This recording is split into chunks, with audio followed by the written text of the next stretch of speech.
தமிழ் சினிமாவோட ரஜினிகாந்த் இந்த பெயரை கேட்டாலே ரசிகர்களின் இதயம் துடிக்க தொடங்கும். 50 ஆண்டுகளுக்கும் மேலா திரை வாழ்க்கையில் அவரது ஒவ்வொரு படமும் ஒரு புயலா வீசி திரையரங்குகளை ஆக்கிரமித்து வருது. இப்போது ஜெயிலர் 2 படத்தின் படப்பிடிப்பில் ஈடுபட்டிருக்கும் சூப்பர் ஸ்டார் அடுத்ததா புதிய படங்களை உருவாக்க தயாராயிட்டாரு. ரஜினிகாந்த் சமீபத்திய பெரிய வெற்றி ஜெயிலர். இந்த படம் 2023 வெளியாகி 600 கோடிக்கும் மேலே வசூல் செய்து தமிழ் சினிமாவின் சாதனையை படைச்சிருந்தது. இப்போது அதன் தொடர்ச்சியாக ஜெயிலர் 2 படத்தோட படப்பிடிப்பு விறுவிறுப்பாக நடந்து வருது. இயக்குனர் நெல்சன் திலீப்குமார் தன் அசத்தலான ஆக்ஷன் காமெடியும் கலந்த கதைக்கு பெயர் பெற்றவர்.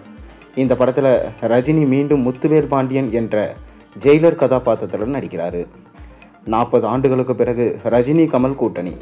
தமிழ் சினிமா ரசிகர்களின் கனவு இது.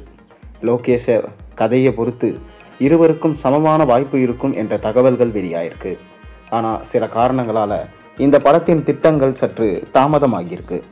கமலின் அரசியல் பணிகள், லோகேஷின் முந்தைய கூலி அந்த படம் தோல்வி, அதாவது ரசிகர்களுக்கு திருப்தி இல்லை என்கின்ற கருத்து போன்றவை. சிலர் லோகேஷை தவிர வேறு இயக்குனரை தேர்ந்தெடுக்க வேண்டும் என்று சொல்கிறாங்க. இருப்பினும் ரஜினி இந்த கூட்டணியை உறுதிப்படுத்தியிருக்காரு. இருவரும் கேரக்டராகவும் ஹீரோயிசமாகவும் இருப்பாங்க என்று எதிர்பார்க்கப்படுகிறது. இந்த படம் இந்தியாவின் பெரிய படம் என்பதில் சந்தேகமே இல்லை. லோகேஷ் படம் தாமதமான சூழல்ல ரஜினி ஜெயிலர் 2க்கு பிறகு சுந்தர் சியோடு இணைகிறார். ஏற்கனவே சுந்தர் சி ரஜினிக்கு ஒரு கதை சொல்லி ஓகே பெற்றிருக்காரு. இது ரஜினியின் அடுத்த முக்கிய படம்.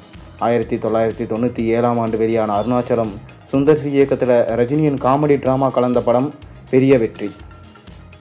அந்த படத்தில் சௌந்தர்யா, ரம்பா, மனோரமா நடித்து சுந்தர் சி தன் காமெடி டச்சை நிரூபித்திருந்தார். இப்போது 28 ஆண்டுகளுக்கு பிறகு மீண்டும் இந்த கூட்டணி.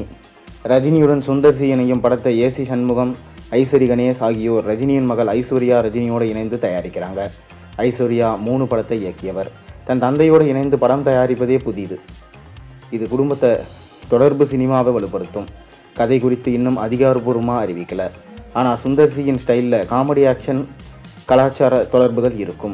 ரெட் ஜெயின் மூவிஸ் தயாரிப்பில் இருக்கலாம் என்று தகவல்கள் வருது. ரசிகர்கள் இந்த கூட்டணியை பற்றி உற்சாகமாக எதிர்பார்த்து காத்திருக்காங்க. அருணாச்சலம் போல் குடும்ப படமாக இருந்தால் சூப்பர் என்று கருத்துக்கள் வருது. இந்த படம் ரஜினியின் 2026 அல்லது 27 ரிலீஸ் ஆகலாம்.